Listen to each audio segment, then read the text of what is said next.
Welcome to my series of conversations with men and women as ideas, vision and philosophy help define our contemporary world. My guest today is one of India's distinguished young dancers. She's blazing the firmament. She recently got the Padma Shri. She's performed at stages and auditoria from Japan to London, Paris, and across the country. She's been a senior fellow of the Sangeet Natak Academy. She runs her own dance school, Natya, Vriksha, and has blazed new ground in dance, bringing together contemporary ideas, contemporary concerns, and interweaving them with the classical. I'm delighted to welcome Geeta Chandran. Namaskar. Geeta, you have been dancing for 40 odd years. You did your Arangetram in 1974, so that's a very long time. What are the sort of key satisfactions that dance has given you? Beyond sort of the familiar, the sense of abandonment, the discipline, what has been special for you? I've also always seen dance as an extension of my own life, in a sense. I've not seen it as an activity which is outside. You get up, you dance in the morning, and you kind of begin your day with dance, you end your day with dance. So it's been a long journey, and I feel that the two most important things that stay with me when I now look back is my gurus, who were phenomenal. I'm so happy. If given another chance, I think I would again want to go to the same gurus and learn, because that whole connection with my teachers was so unique in their freedom, and at the same time in the kind of strict grammar they asked me to adhere to. And the second most important thing would be the whole beautiful format of the dance, which I see as a communication tool today. This is sort of, in a sense, these are sort of formal answers. To go beneath the skin of that, certainly in Western dance, there is a sense of flow, of abandonment, of movement, of forgetting oneself. Maybe I don't know. I'm not a dancer. Thank God. Then I think it would be connecting with oneself would be something that I learned to do through dance. So in what ways do you connect with yourself? When you're doing pure dance, for example, it's body vis-a-vis space. You're actually exploring space. Sometimes you're just competing with space and you're throwing yourself all around, and there is this there's this feeling of actually conquering the whole of space. And sometimes when at the quieter moments of the dance, when it's something that is invoking the Lord or addressing the Lord or something like that, where the composition itself is very quiet, then you feel the whole space is within you.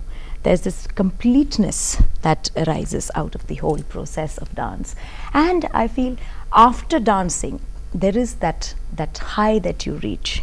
So many times after a rehearsal for about 2.5 hours to 3 hours with my musicians, I just go and sit in a room. I don't want to come out of that state, because you really can't define that state. It's a state of just floating, Is there ever fear in the process of the unfolding present, particularly before an audience? Things go wrong. I forget my next move. I mean, each time I start recording a television program, I'm a little nervous. I mean, what if I fumble? What if I stumble? What's going to happen? What is the relationship between and dance? Is you're looking at so many elements, you're looking at music, you're looking at. And it's very much in the present, the moment. And so, do you carry? In what ways do you carry the memory or the instruction as to what you have to do next? Because it is so structured. It's an interesting question, because till about maybe 10 years back, that fear was always there, where you wonder what would you do in case something went wrong. You've actually forgot a jati, or your musician just bungled something. After all, it's a team effort.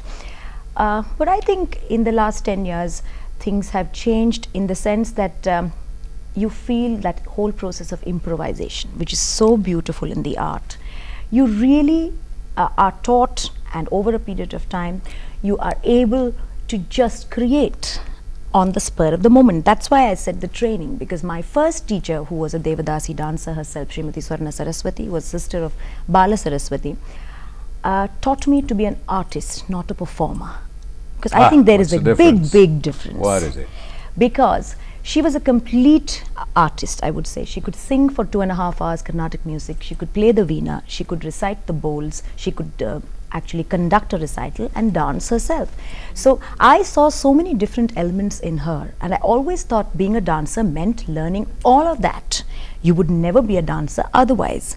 So it was never a myopic kind of learning of just to learn to move your hands and legs and you would be called a dancer. So to be a performer, the prescribed, the prerequisites would be very different from what it would be to be an artist, I feel. And that initial training of that whole process, that complete thing, which was given to me or shown to me as a role model, I think helped me really in aspiring to really aim to do all of that and plus. So I feel that was a great boon at that stage, because I was never told that this is it and after that, because sometimes it does happen that if you're in an institution, you learn for 5 years, you come out of it and you feel you've learned enough for a lifetime. But I always knew that from Sarnaswasti Amma that I would never ever stop learning. Learning was something that was ongoing, and even today there is that process of learning. What are the kinds of things that you learn? What are some of the elements? And this is really to get a taste of the elements, beyond, the structure, the form, the technique that, you move your hand in a particular way, you do X, Y in another manner or whatever. What is this process of learning? I see dance as a coming together of poetry, music, movement, rhythm, mythology, philosophy, spirituality, the best of aesthetics, color, jewelry, textile. I think there's so many elements. It's actually the best way to get to know our own culture and tradition and India, because it's like a trailer to all these, But you can know all these things and be a lousy dancer. Right? So what is it that, because you talked about spirituality, or there are people who can talk about these things very well and explain them very eloquently, and yet not synthesize them in the manner that you do into art, right? So there is something beyond information, knowledge, technique that is very intangible. I think some people are born with it to an extent. And the other things I think need to be nurtured over a period of time. Like some of my scholars, I've heard them speak, and they talk about rasa. They say you got to fill yourself with rasa, and then it has to actually overflow and reach the audience. So that filling process, as we say, in terms of poetry, in terms of music has been a very important part of my learning process, and I think that's actually the launch pad for my dance. I cannot move without music. It's a very important part of my psyche as a dancer, because everybody has different impulses when they dance, but for me music has been something which I've trained in music for 15 years. So I feel music is something very, very basic, and I feel every nuance in music has to be translated into dance. And what you talked is very right, because as we watch dance over a period of time, this is the quality which I think is mostly not seen in many dancers that I see now. They're wonderful as far as the technique goes, as far as the stagecraft goes. As performers, they're wonderful. But I think somewhere the soul of the dance, the silences, the taking in within of the whole process of learning and performing, that is something that I feel. Perhaps it's the capacity to feel with purity the intensity of the emotion that you're communicating, because if you don't feel it, no matter what the technique, you're not going to communicate it. Not at all. But also the interesting thing about Indian dance is that when you have mudras, you have gestures, and you have performances, and then you have postures, is that they are replicating complex internal states. So the interdependent logic really is that, but the very fact of getting into those postures or using your hands in particular ways, you influence your own mental processes. Yes. So it's not just that you think and you react, but it's No, also not at the all. posture that you take encourages or cultivates internal mental states. That's why I think your personal journey gets reflected in dance. The same piece which was done maybe 10 years back, when you do it today, you revisit the piece. It's like a new piece. It never remains the same. It's not like maybe ballet or something where you say this piece was created in 1930, and if a dancer chooses to do the same piece today, he has to be true to the last movement. He has to do it the same way. But that's the strength of Indian classical music and dance, where you never say that I've heard Bhimsen Joshi sing Rag Yaman. I don't want to hear him sing again, because every day he sings Rag Yaman in a different mood, in a different style, in a different completely different imagination. So I feel that is the strength of maybe a Varnam, which is a beautiful format in Bharatanatyam. I have done Varnams, the same Varnam with, you know, maybe gaps of 10 years, and I've revisited the piece, and I myself can't recognize the piece. It's so different from what I did it 10 years back. So I feel that that quality needs to be furthered in dance, because that's something that's so vital to classical Indian dance. We'll come to more of that in a moment. You're watching a conversation with the dancer Geeta Chandran. Don't go away. Welcome back to a continuing conversation with Geeta Chandran.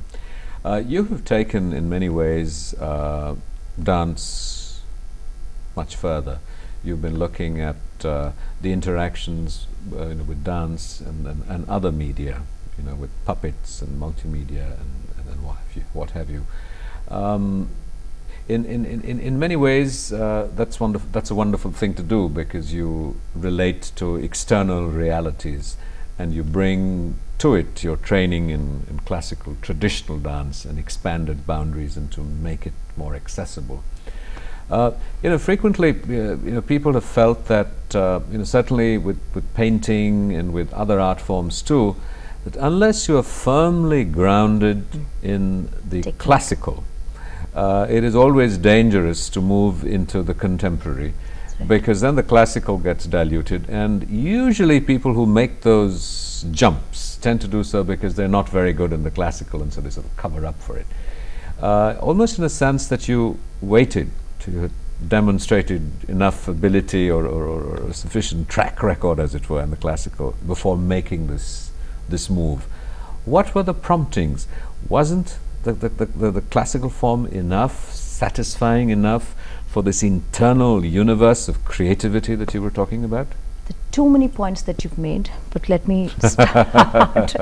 Because yes, I feel that at what point you choose to move is very important, but it was not even a conscious decision to actually try out something new, or today, okay, now I'm ready, I need to move. It's not that. I think a lot of things happen, evolve as you proceed.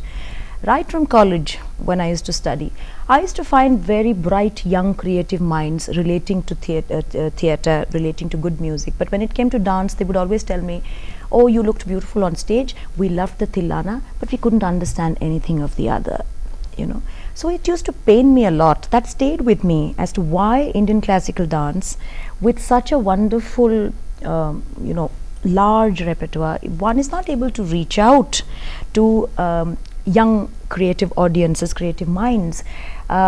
I began by using Hindi lyrics, because I found language to be a huge barrier, because we always use Telugu or Tamil in the classical. So we started exploring Meera, Sur, Vidyapati, who said exactly the same thing that the Bhakti poets said in the South. That to some extent bridged. That's how I began. Then I was dancing very often to an international audience. So I said, why not access some of the beautiful poetry, contemporary poetry and old poetry, things like Amaru Shatakam, which were translated by Pritish Nandi. There were beautiful translations available. I said, I would just read the English poem and then just use violin or flute and just interpret the poem in dance. That worked again. Because this interpretation, you began to use a new vocabulary. I'd used the typical Bharatanatyam vocabulary that that time when I started, I did not mix anything. It was just pure abhinaya, but without words being sung or without the poetry being recited or said. It would just, the poetry would just be read in the beginning and then left.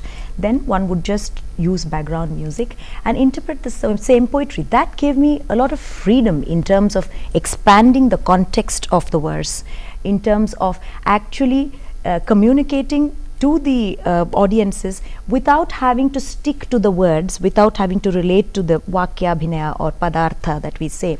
I didn't have to do that. I explored that kind of thing for a long time, and I found that that really worked with the audience. But I missed something again within, because I was so used to doing padams which had such a connection with the music and the nuances of the music. Here you just have a background music. You really don't relate to the music. You're actually communicating only with the vocabulary of abhinaya. Then came the phase when I met some very interesting people, people from other performing arts traditions, and then came a time when I was actually commissioned. The first time I was commissioned to do something on women and war. That was the beginning. And I actually started working with Anurupa Roy, who's a very dear friend and a very wonderful puppeteer. And we were both asked to do a 20-minute bit. Initially, she was asked to do it in puppetry and I was asked to do it in dance. And we both started struggling. We started doing our background work, and suddenly one day we just sat and we said, why don't we do it together? So that was the beginning when it was really a spur of the moment decision to do that. And when her 5 puppeteers came and my 5 dancers came, I still distinctly remember the first day. They just stood like 2 different groups. These girls were doing their warm-ups and I was doing my little warm-up, and they were just standing and watching as to what should they do. And these girls knew nothing about puppetry. They were just kind of in awe of these huge things that came. And then the synergy we had to work on. We had to really work for about, I think, 3 months we worked. And then we came up with the script and with the music which would suit both. That is the beginning of a whole lot of things that I noticed that there was a great possibility with dance, pushing the frontiers of the style and trying to say things with a little twist to the vocabulary at times, a little departure from the vocabulary at times, and sometimes engaging or relating very, very apparently with another art form, like actually dancing with the puppet, trying to do some movements exactly the same way, because the puppet was the alter ego. I had to communicate with the puppet. But do you think that this actually in significant ways moves beyond novelty? And you know, say it's wonderful, it's very interesting to do XYZ. It's only very few artists who have been able to look at 2 completely different sort of performances and create something that becomes a new classic. Yes. It normally has stayed with novelty, and it's only very rarely, and that too when people have looked at, say, trying to do a fusion between 2 different kinds of music, that you create a new vitality for a while, and it's new and it's forgotten. It's a process, Rajiv, because you have to begin somewhere. When you start with a very strong grammar like Bharatanatyam, which is so structured, so codified, it's not easy to suddenly be able to create another parallel contemporary vocabulary inspired by Bharatanatyam, which would suddenly be extraordinary, which would be extraordinary. But my latest work, which has been Kaikeyi, which is with the theatre director, where I used martial arts, where I used Tai Chi. I learnt Tai Chi for 6 months and then slowly started working on some movements which were inspired by Bharatanatyam, but it was a departure. Here I could say that yes, I had at least 6 movements which were completely original, which were totally inspired by my 6 months of learning some other form and then trying to create something that would be, in a sense, the beginning of another kind of language. But that's a tall claim. I would never want to do. Yet it will be Geeta Chandran, the Bharatanatyam dancer, that's going to survive, that's going to endure. You're watching a conversation with Geeta Chandran. We'll be right back after a short break. Don't go away. You're watching a conversation with the dancer Geeta Chandran. We were talking about the classical and the contemporary and beyond performance itself, and naturally it gets modified over centuries and millennia, perhaps even with technology, lighting, stage, the nature of the proscenium, and what have you. But it's also the cultural environment, and when I say the cultural environment, of course, I mean tastes. Tastes change, issues change. Perhaps the eternal emotions don't. But it's also a context where there is a great deal of public relations, there's a great deal of promotion, there is a great pressure on artists, and for some reason, particularly in dance. Because as you know, dance is the magic of the performance. It's not a book, it's not a film that you can sort of put away and someone can distribute. There is no product at the end of the day. There's no product at the end of it. And so it's very dependent on what the Sangeet Natak Academy will do, what the Indian Council for Cultural Relations will do. Also, the shelf life of a dancer is very short. And where they will be sent and who will sponsor them and who will host them. There's pressure on dancers, I suppose. I mean, I don't know if dancers do it, but film stars and models certainly do. Buy write-ups in the newspapers, get featured in the supplements, websites, internet, a whole range of issues that demand attention if one's good work is to be noticed. Do you resent that? You have to strike a balance, Rajiv, how much of it, and because I feel youngsters sometimes get totally carried away by this whole thing, and when you actually go and see their dance, you feel quite let down that okay, so much of talk and so much of notice for what. So I think yes, you can't kind of wish it away today, because unfortunately packaging dance, doing some amount of to make your work known, I think to some extent one has to kind of be email savvy and try and communicate. And also when you're looking for corporate sponsors, because you must understand today that the government sponsorship is almost not there for a large, especially the younger dancers. So I feel that corporate sponsorship doesn't come just like that. If you're good, they don't come looking for you or searching for you. I think some amount of visibility, some amount of to be able to put up a proper proposal to them and to see what they expect and whether it matches with what you can offer. I think these things need to be intelligently worked out. But I agree that there is sometimes too much of it happening, and it's irritating. I was pointing to a more difficult issue. As someone who only has a partial understanding and a partial appreciation, of the arts, I mean, I don't have that kind of sensibility. I mean, I don't know the vocabulary, but I just react to it at an emotional level.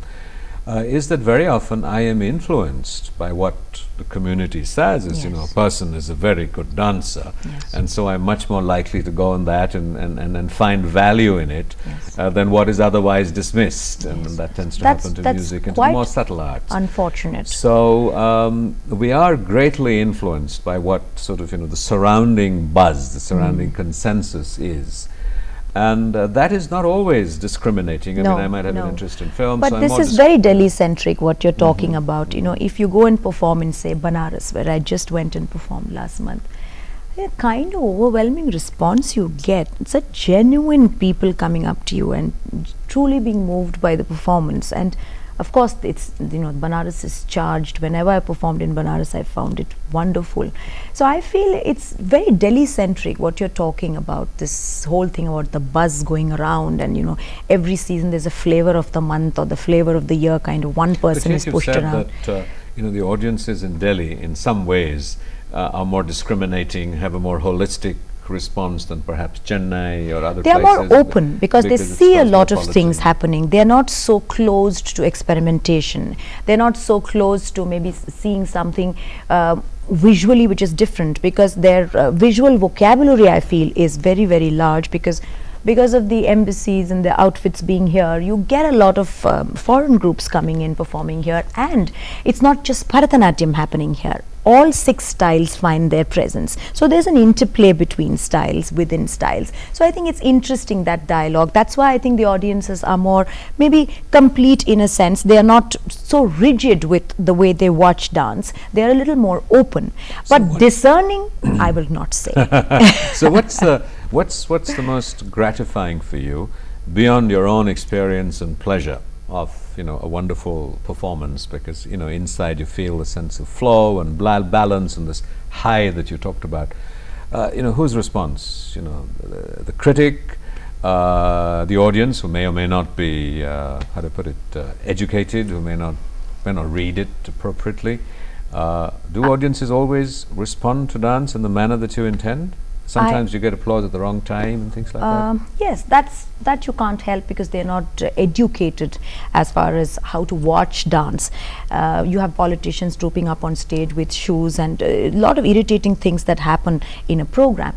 But I think the most gratifying thing is when you actually go to a common man and he turns out to be a rasika. He might not even have come with any kind of understanding of dance. He just comes, watches dance, maybe the first time, or he's been exposed to it earlier, but he just is kind of floored by it, and he just comes and tells you that I never knew something like this existed, which I think is very gratifying. It need not be in Delhi, not necessarily be in Delhi. It could be a small town where you perform. It could sometimes be even in Chennai. We think Chennai audiences are very, very wonderful, but I don't sometimes feel that the current youngsters in Chennai are very similar to the youngsters in Delhi or in any other place. So classical dance actually for them doesn't mean anything. You mentioned the common man. Do you really think that the common man in our sort of community, our culture, is really interested, accesses, responds to the classical forms? Outside Delhi, yes. There's a lot of hope in not maybe the metros, but the smaller places. Whenever we've performed, whether it's a large festival or a small group of people that you perform to, or schools, colleges, which I've been doing a lot of, I feel there's great hope. There's great hope. I don't think they have any cobwebs in their head. They just come and watch the performance for what it is. They don't know what the status of the artist is. They don't know what the whole, the history of the art form or anything like that. They just come and watch it. They like it and they go home. You were telling me as we were counting down to the program, and that the process of growth as a dancer also meant coming to terms with creaking bones and Yes, I have to say you look you look gorgeously young, so I'm not certain that you're ready to talk about old age, but do you fear old age? You have lots of sort of images of artists, dancers who are really frustrated and are just hanging on and I think it's beautiful to watch dancers at various stages of their career. I watched so many dancers, youngsters, and even Vaijayanti Mala at 75 is able to do a 2.5-hour program, which is a delight to watch. So every dancer at every different stage, I think, has something to say, something to add, something to but it is a process that you can't reverse, you can't kind of put back. You have to accept, and you have to be, I think, intelligent about it and keep abreast with what's happening within you and how much can you push yourself. Every 2 years or 3 years, I think you need to review your whole exercise schedule. What about a time when you're not going to be able to physically dance again? I think I have a lot of things to do. I can write about dance. I can always create a network for dancers to come and talk and share their experiences. I have a lot of things that I want to do. Of course, I teach, which I love doing. I love my students, and I would love to create pieces for them and I'd make it so difficult that they would find it difficult to do. Well, we'll wait. That's a long time away, and meanwhile, we'll celebrate your dancing. Thank you very much, Geeta. Thank you, Rajiv. Thank you. Thank you.